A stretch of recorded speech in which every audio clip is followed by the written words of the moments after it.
pandemi COVID-19 kemarin itu memaksa kita berubah perilakunya. Perubahan perilaku itu termasuk orang tadinya harus bekerja atau berusaha dalam sebuah establishment, gedung bangunan gitu. Sekarang dia bisa berusaha dari rumah. Ya, usaha rumahan. Apa kita kalau tahu di rumah nanti dikejar pajak? Bukan. Justru kita ingin tahu seberapa besar kontribusi usaha yang dilaksanakan di rumah tadi, lalu kemudian mendorong mereka terbangun dalam satu ekosistem. Sehingga mereka bisa naik kelas tadi. Nah, kalau kita perhatikan perubahannya kan drastis sekali. Iya. Dulu kita tidak terbiasa rapat online, nggak pernah kita rapat online. Perdagangan juga dulu masih mengandalkan mall, supermarket, secara fisik harus ketemu. Tetapi sekarang semua bisa dilakukan secara daring. Dulu orang bingung ketinggalan dompet. Sekarang orang jauh lebih bingung ketinggalan handphone. Dulu kita mengambil uang harus antri, dulu 20 tahun yang lalu harus antri di teller.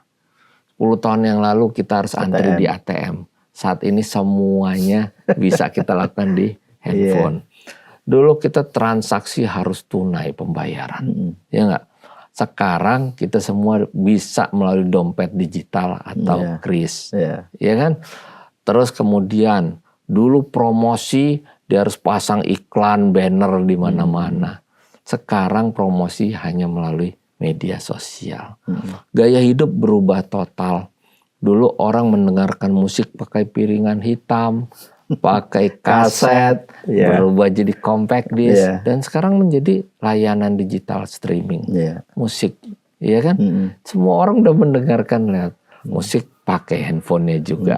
Jadi betapa perubahan yang terjadi luar biasa drastis. Orang pergi dulu merasa harus punya kendaraan sendiri untuk bisa bepergian, sekarang bisa melalui aplikasi transportasi online dan seterusnya, banyak sekali gitu Pak Masiro. Nah, bagaimana BPS bisa memotret ini? Nah, makanya pelaku usaha itu sekarang makin sulit dibedakan antara perusahaan, establishment, dan rumah. Iya kan? Iya, tambah susah ya. Tambah susah. Oleh karenanya di berbagai belahan dunia, di mana penduduknya itu jumlahnya besar ya, population size-nya itu besar, economic size-nya juga besar, sensus tidak cukup hanya dilakukan terhadap establishment. Tidak cukup hanya dilakukan dari perusahaan-perusahaan yang punya pelang, yang kelihatan secara langsung, tetapi juga harus ke rumah-rumah. Sehingga kita bisa memotret jauh lebih lengkap. Karena nggak ada perbedaan kan antara perusahaan dengan rumah sekarang. Kalau kita bandingkan dengan negara-negara lain, mungkin standarnya apakah sama sensus ini? Iya, tapi kita sebenarnya jauh lebih simpel. Jauh lebih simpel malah. Jadi tahun ini yang sedang melakukan sensus tuh salah satunya Malaysia. Oh, Malaysia. Malaysia, Jepang, Vietnam, Zimbabwe, dan seterusnya. Nah, Malaysia itu sebutannya Banjir Ekonomi 2026. Ya, Malaysia itu jumlah halaman kuesionernya ada 48. 48 halaman. Indonesia hanya 18. Jadi jauh lebih detail. Nah, kita tahu bahwa karena sistem administrasi kita masih terus dilakukan peningkatan ya, maka data yang kita peroleh dari sensus dan survei itu sangat tergantung pada pengakuan. Pengakuan dari responden. Ya. Sebetulnya pada negara yang semakin maju, pembuktian itu jauh lebih baik. Ya. Tetapi ketika sistem administrasi ekonomi, Pak Presiden kan sedang mendorong transformasi digital. Itu bisa merekam jauh lebih baik lagi.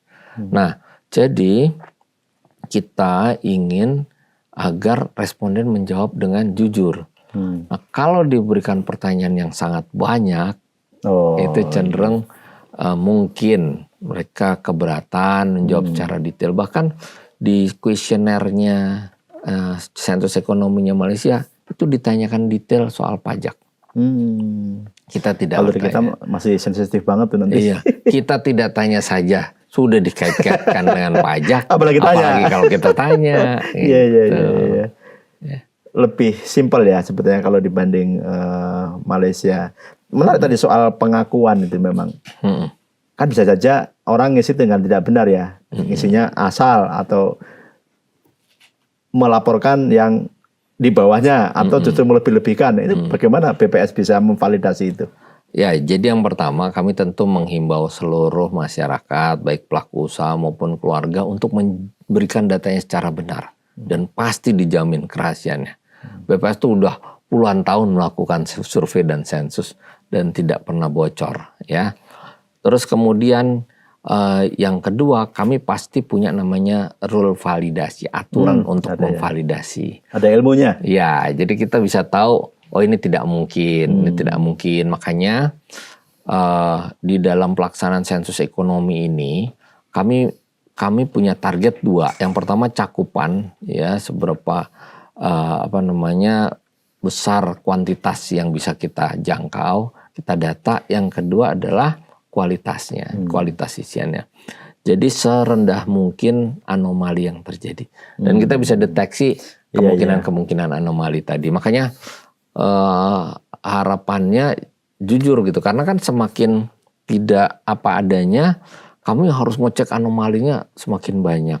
Dan kalau informasi yang diberikan tidak tepat tadi, nanti hasilnya kan tidak akurat.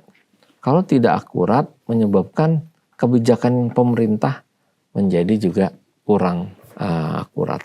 Nah, makanya kita dukung sensus ekonomi 2026 ini supaya potret yang dihasilkan jernih dengan kalau di itu Mas Sirom pixel ya. Nah, pixel yang lebih detail gitu. Tajam ya. Lebih tajam sehingga kita bisa tahu, oh di sini ada bolong, di sini masih kurang rapi, kurang bagus dan seterusnya. Perlu strategi kebijakan yang sesuai dengan kebutuhan potret tadi. Tuh. Pak Sony tadi kan sempat disinggung soal pajak dan sebagainya. Dan selama ini dan yang terjadi kan kadang ada ketakutan. Jaminannya apa sih? Tidak hanya sekedar etik tentunya, bahwa data saya ini tidak akan dipakai oleh instansi lain atau dibocorkan ke pihak lain gitu dari BPS. Yang pertama, kami sudah melakukan upaya ya. Misalkan sebelumnya petugas itu membawa kuesioner kertas, diisi. Nah itu rawan tercecer, ya. Nah sehingga kami mulai menggunakan metode KEPI namanya. Jadi dia masuk dalam gadget jawabannya semua, tersambung dengan servernya BPS, data langsung masuk.